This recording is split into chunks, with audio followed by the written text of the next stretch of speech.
வணக்கம். இன்னைக்கு வந்து பாத்தீங்கன்னா வேலண்டைன்ஸ் டே. ஸோ இன்னைக்கு என்ன வந்து நம்ம பேசலாம், எதை பத்தி பேசலாம்னு யோசிக்கும் போது ஏன் இதை பத்தியே பேசலாமே நான் நினைச்சேன். அதுல வந்து பாத்தீங்கன்னா இன்னைக்கு ஆபீஸ்ல வந்து நம்மளுக்கு நிறைய பொண்ணுங்க இருக்காங்க. நிறைய பொண்ணுங்க வந்து லவ் பண்றவங்க எல்லாம் பாத்தீங்கன்னா அழுதுட்டே இருக்காங்க.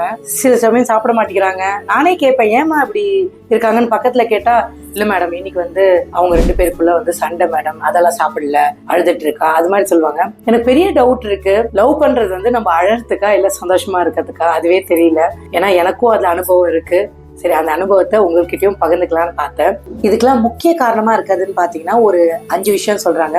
ஃபேமிலி கவுன்சிலர் கிட்ட பேசியிருந்தேன் நான். ஃபர்ஸ்ட் வந்து பாத்தீங்கன்னா லவ் பண்ண உடனே மேரேஜ் தான் வந்து சக்சஸ் நினைக்கிறாங்க. பட் அது கிடையவே கிடையாதுங்க. மேரேஜ் வந்து ஒன் ஸ்டெப் வேணா சொல்லிக்கலாம். சக்சஸ் எப்போனா 2 பேர் அவங்கவுங்க என்ன நினைச்சு ஒரு கோல் வச்சிருக்காங்களோ அதை அச்சீவ் பண்ணி மற்றவங்க முன்னாடி நல்லா வாழ்ந்து காமிக்கிறது தான் வந்து 2 பேரும் சேர்ந்து கல்யாணம் பண்ணிட்டு லவ் மேரேஜோட சக்சஸேங்க. இன்னைக்கு வந்து டைவர்ஸ் வந்துட்டு ரொம்ப ரொம்ப அதிகமாயிட்டு இருக்கு. நான் வந்து அட்வொகேட்ல போய் கேட்டேன். லைக் என்னோட ஃப்ரெண்ட்ஸ்லாம் லாயர்ஸ் இருக்காங்க, நானும் கொஞ்சம் படிச்சிருக்கேன். ஸோ அதை பற்றி கேட்கும்போது என்ன சொல்கிறாங்கன்னா, முதல்ல வந்துட்டு லவ் பண்ணும்போது என்ன ஆகுதுன்னா, இவங்க வந்து அட்டென்ஷன் வந்து ரொம்ப சீக் பண்ணுறாங்க. அது கேர்ளாக இருந்தாலும் சரி, பாயாக இருந்தாலும் சரி. ஃபோன் எடுக்கலன்னா உடனே ஒரு சண்டை, ஒரு நாளைக்கு ஒரு 10 வாட்டி வந்துட்டு பேசலன்னா ஒரே சண்டை, அப்படிலாம் இருக்குது. ஸோ அதுக்காக 2 பேரும் ஏதோ அதுக்கு முனப்பட்டு 2 பேரும் அண்டர்ஸ்டாண்ட் பண்ணி சரி ஓகே பேசிக்கலாம் சொல்லி பேசி முடிச்சிடுறாங்க.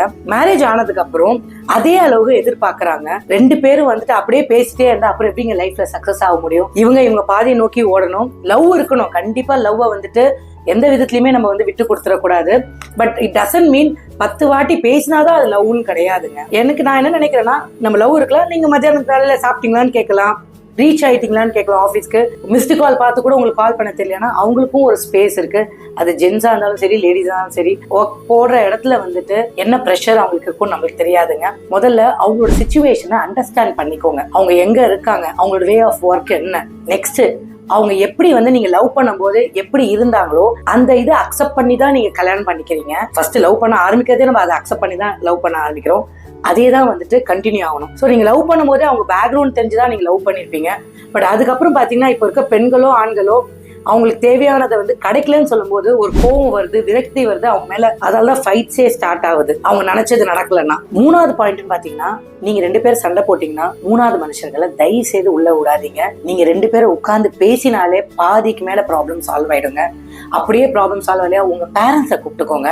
தே ஆர் யுவர் பெஸ்ட் ஜட்ஜஸ். அவங்களுக்கு நல்லாவே அவங்களுக்கு உங்களை பத்தி தெரியும். அவங்க வந்து உங்களது என்ன பிரச்சனை இருந்தாலும் சால்வ் பண்ணுவாங்க. வேற யாரையும் கூப்பிட்டீங்கன்னா உங்களை பிரிச்சு தான் விடுவாங்க. 4வது, 2 பேரோட ஃபீலிங்ஸ்க்கும் 2 பேருமே ரெஸ்பெக்ட் கொடுங்க. என்ன விஷயம்னா, பொண்ணு தானே இதான் பண்ணணும்னு நினைக்காதீங்க, ஆண் தானே இது பண்ணியே ஆகணும்னு நினைக்காதீங்க. 2 பேரும் அவங்களுக்குன்னு ஒரு சுய மரியாதை இருக்கு. இஷ்டப்பட்டதை ஆனா நல்ல விஷயத்த அக்செப்ட் பண்ணிக்கோங்க. 2 பேரோட ஃபேமிலியும் 2 பேரும் ரெஸ்பெக்ட் பண்ணுங்க. அது பையனா இருந்தாலும் சரி, பொண்ணா இருந்தாலும் சரி, 2 பேரோட ஃபேமிலியை முதல்ல மதிக்கணுங்க. 5வது பாத்தீங்கன்னா, எந்த ஒரு டிசிஷன் எடுக்கும் போதும் டிஸ்கஷன் பண்ணுங்க. இது நான் பண்ணலான்னு இருக்கேன், பண்ணட்டுமான்னு கேளுங்க. அது ஜென்ஸா இருந்தாலும் சரி, லேடிஸா இருந்தாலும் சரி. இந்த 5 பாயிண்ட் நீங்க ஃபாலோ பண்ணீங்கன்னா லவ்வர்ஸ் டே வந்து லவ்வர் கொண்டே கிடையாதுங்க. கல்யாணம் பண்ணி இருக்கிற எல்லா கப்புள்ஸுக்குமே லவ்வர்ஸ் டே என்ஜாயபிளா இருக்கும். நன்றி, வணக்கம்.